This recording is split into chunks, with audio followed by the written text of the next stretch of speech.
আসসালামু আলাইকুম সবাইকে। আশা করি সবাই ভালো আছেন। আজকে আমরা আলোচনা করব ফাংশন নিয়ে। গত ভিডিওতে আমরা পয়েন্টার নিয়ে আলোচনা করেছিলাম। আমরা আমাদের সি প্লাস প্লাস প্রোগ্রামিং সিরিজের প্রায় শেষের দিকে। এরপর আমরা ওপি নিয়ে আলোচনা করব। কিন্তু আজকে আমরা আলোচনা করব কি নিয়ে? ফাংশন নিয়ে। তো ফাংশন জিনিসটা খুবই ইম্পর্টেন্ট একটা টপিক আমাদের জন্য। প্রোগ্রামিং ল্যাঙ্গুয়েজে আপনি যেখানেই যান, ফাংশন জিনিসটা আপনার কাজে লাগবেই। তো ফাংশন জিনিসটা আমরা অনেকে কনফিউজ হয়ে যাই যে ফাংশন জিনিসটা আসলে আমরা যারা নতুন প্রোগ্রামিং শিখতে আসি, যে ফাংশন জিনিসটা আসলে কাজটা কি। তো আমি আজকে আপনাদের ফাংশনের কোনো কোড দেখাবো না, আমি আপনাদের ফাংশনের একটা থিওরি নিয়ে আলোচনা করব, যে আপনারা সহজে বুঝতে পারেন, যে ক্যাচ করতে পারেন যে ফাংশন জিনিসটা আসলে কি কাজে লাগে, কিভাবে কাজে লাগে। ধরেন আপনি আপনার বাসায় আছেন, ঠিক আছে? আপনি আপনার বাসায় আছেন, এটা হলো আপনি আপনি আর আপনার একটা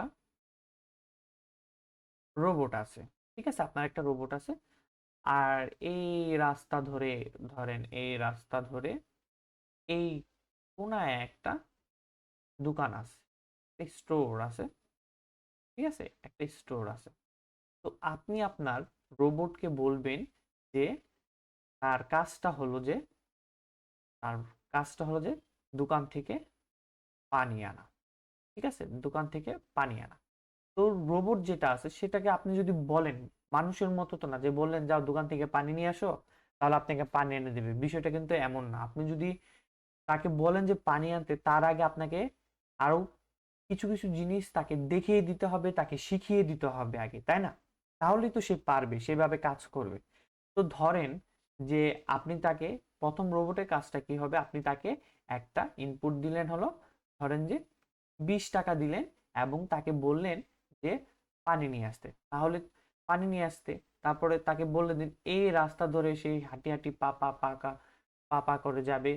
তার মানে সে হাঁটলো, কিছু একটা দূর হাঁটলো, তারপর কিছু একটা দূরে গিয়ে সেখানে থেমে গেল, ঠিক আছে? একটা ডিস্টেন্সে গিয়ে সে একটা সেখানে থেমে গেল দোকান থেকে নিয়ে।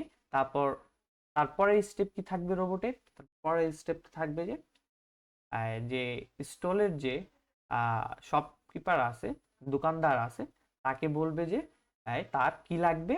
পানি লাগবে, ঠিক আছে? তার কি লাগবে? পানি লাগবে। তো দোকানদার তাকে পানি পানি দিবে। পানি দেওয়ার পরে সে অবশ্যই দোকানদারকে একটা পে করবে, তাই না? টাকা দিবে, তারপরেই না সে পাবে। তো তারপরের স্টেপ কি থাকবে রোবটের? যে দোকানদারকে সে কিছু টাকা দিবে। দোকানদারকে সে কিছু টাকা দিবে। টাকা দেওয়ার পরে কি করবে? যে সে ওয়াটারটা রিসিভ করবে, পানিটা রিসিভ করবে। তারপর আপনি আরেকটা কাজ থাকতে পারে, যে ধরেন যে সে দিয়েছে হলো 30 টাকা, কিন্তু ওয়াটারের দামটা আছে হলো, পানির দাম হলো 20 টাকা। তাহলে তো সে আরো 10 টাকা পায়, তাই না? তাহলে কি আছে, সে আবার এই রিসিভ করবে, সে একটা অ্যামাউন্ট রিসিভ করবে। আর তারপরে স্টেপ হলো সে একটা অ্যামাউন্ট রিসিভ করবে, তাই না? তারপর কি করবে? যে সেই এই রাস্তা ধরেই আবার ব্যাক করবে। এই রাস্তা ধরে সে আবার হোম ব্যাক করলো, হোম ব্যাক করলো। তারপর তার মালিককে কি দিল? পানি দিল। পানি দেওয়ার পর তারপর আরো কিছু তো টাকা যে রিটার্ন হয়েছে, যে রিটার্ন টাকাটা আছে, সেই রিটার্ন টাকাটা তার মালিককে দিয়ে দিল, ঠিক আছে? এভাবে তো একটা তার রোবটে কাজ করলো। তো ধরেন যে আপনার প্রত্যেক দিন, আপনি প্রত্যেক দিন বললেন যে তার পানি লাগবে, আপনার রোবটের কে বললেন যে পানি লাগবে। আপনি কি প্রত্যেক দিন তাকে এভাবে step by step step by step step by step প্রত্যেক দিন কি এভাবে বলে বলে বলে বলে দিবেন? তা জিনিসটা মানে একটু কষ্টকর না? তাই আপনি আপনার কাজটাকে সহজ করার জন্য আপনি কি করলেন, যে এই একটা ফাংশন বানালেন। এখানেই আসতেছে আমাদের প্রোগ্রামের ফাংশনের কাজটা। ধরেন আপনি এই কাজটা একটা ফাংশন বানালেন। ধরেন যে আপনি ফাংশনের নামটা দিলেন যে ওয়াটার, ঠিক আছে? ফাংশনের নামটা দিলেন ওয়াটার। এই ফাংশনের নামটা যে আপনি ওয়াটার দিলেন, সেইখানে আপনি কিছু কোডগুলো এক্সিকিউট করলেন, বা এই স্টেপগুলো আপনি এই স্টেপগুলো এখানে বলে দিলেন। বলে দেওয়ার পর কি হবে যে আপনি যে ফাংশনটা ক্রিয়েট করছেন, এই ফাংশনটা দিয়ে আপনি আপনার রোবটকে একটা, ধরেন যে আপনি এই ফাংশনটা আপনি ক্রিয়েট করছেন, ক্রিয়েট করে আপনার রোবটের ভিতরে দিয়ে দিছেন, ভিতরে দেওয়ার পর তারপর ওর এখানে একটা সুইচ আছে, ওই সুইচের মধ্যে যদি আপনি ক্লিক করেন তাহলে সেই রোবটটা কি বুঝতে পারবে যে না, আমার এই সুইচে ক্লিক হয়েছে, ওয়াটার সুইচে একটা ক্লিক হয়েছে, তার মানে আমার এই কাজগুলো করতে হবে।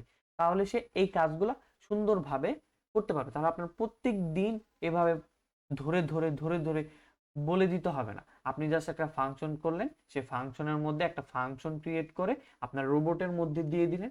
আপনি জাস্ট কি করলেন, প্রত্যেক দিন এসে এই সুইচের মধ্যে ক্লিক করলেন, সুইচে ক্লিক করার ফলে সেই কাজগুলো রিপিটেডলি ভাবে করে যাচ্ছে। তো ফাংশন জিনিসটা সেম এরকম। আপনার প্রোগ্রামে আপনি যখন নাকি প্রোগ্রামিং ল্যাঙ্গুয়েজ লিখবেন বা আপনি কোনো একটা কোড এক্সিকিউট করবেন, সেটা যাতে আপনার বারবার করতে না হয়, বারবার কোডটা রিপিট করতে না হয়, সেই কারণে আপনি কি করবেন যে একটা ফাংশন বানাবেন। ধরেন যে ফাংশন বানালেন, যে ওয়াটার নামে যে ফাংশনটা আপনি বানালেন, এই ওয়াটার নামে এখানে আপনি অনেক কিছু কোড করতে পারেন ফর লুপ দিয়ে, তারপর বিভিন্ন অপারেশন চালাতে পারেন। অপারেশন চালানোর পর এই যে নামটা আছে, এই নামটার মাধ্যমে আপনি জাস্ট কল করবেন, তাহলে এই কাজটা করবে। আপনি এই ফাংশন যতবার কল করবেন ততবার সে একই কাজটা করতে থাকবে। ঠিক আছে, একই কাজটা করতে থাকবে। দেখেন এই রোবটটারে কি করলেন যে আপনি এই রোবটটারে, আপনার রোবটটাকে আপনি বললেন যে পানি আনার যে মেকানিজমটা আছে সেটা আপনি আপনার রোবটের ফাংশনকে এক্সিকিউট করে দিলেন, তারপর একটা বাটন রাখলেন, এই বাটনটায় ধরেন যে ওয়াটার বাটন, আপনি সেখানে এই ওয়াটারে ক্লিক করলেন, ক্লিক করার কল করলেন, তখন এই কাজগুলো সে অটোমেটিকলি করে দিচ্ছে। আপনার প্রত্যেকবার এইগুলো লিখতে হচ্ছে না, আপনার প্রত্যেকবার এই সবগুলো কোড বারবার লিখতে হচ্ছে না, আপনি জাস্ট একবারই লিখলেন। ঠিক আছে। তো ফাংশনের মধ্যে আবার দুই ধরনের ফাংশন আছে। ঠিক আছে, দুই ধরনের, আমাদের প্রোগ্রামিং এর দুই ধরনের ফাংশন আছে।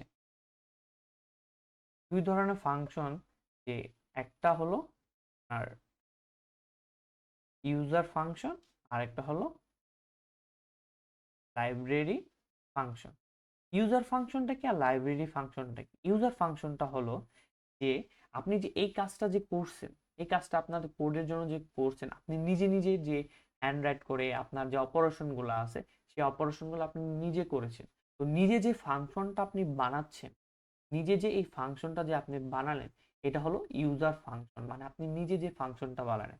আরেকটা ফাংশন কি আছে, যেটা হচ্ছে লাইব্রেরি ফাংশন। ধরেন সেটা সি প্লাস প্লাস বলেন, পাইথন বলেন, সরি, পাইথন বলেন, জাভা বলেন, প্রত্যেক, তারপর জাভা স্ক্রিপ্ট পিএসপি, যে ল্যাঙ্গুয়েজ বলেন না কেন, আপনার সেখানে বিল্ট ইন কিছু ফাংশন থাকবে। সেই ফাংশনগুলোর মধ্যে এরকম ভাবে অনেক অ্যালগোরিদম, বা আপনি বলতে পারেন যে অনেক কোড এক্সিকিউট করা আছে, অ্যালগোরিদম করা আছে, মেকানিজম করা আছে, সেগুলো আপনাকে দিয়ে দিবে। প্রত্যেকটা প্রোগ্রামিং ল্যাঙ্গুয়েজ কিছু কিছু ফাংশন, বিল্ট ইন ফাংশন দিয়ে দিবে আপনার কাজকে সহজ করার জন্য। সেই কাজগুলো আপনি রিপিটেডলি ভাবে ওই ফাংশনের মাধ্যমে খুব সহজে করতে পারবে। তো সামনে আমরা এই এই ইউজার ফাংশন আমরা কিভাবে নিব, লাইব্রেরি ফাংশন আমরা কিভাবে ইউজ করব, এই বিষয়গুলো আমরা দেখব। ঠিক আছে, এই ভিডিওতে আমরা কি করলাম, যে ফাংশনের একটা থিওরি জানলাম, যে ফাংশন জিনিসটা কি, ফাংশন কিভাবে কাজ করে, আসলে ফাংশন কেন আসছে, ফাংশনের মেকানিজমটা কি, এই বিষয় নিয়ে আমরা আলোচনা করব। তো আপনাদের কাছে যদি এই ভিডিওটা ভালো লেগে থাকে, একটা লাইক দিবেন এবং আমার চ্যানেলটা সাবস্ক্রাইব করে রাখবেন। ধন্যবাদ সবাইকে।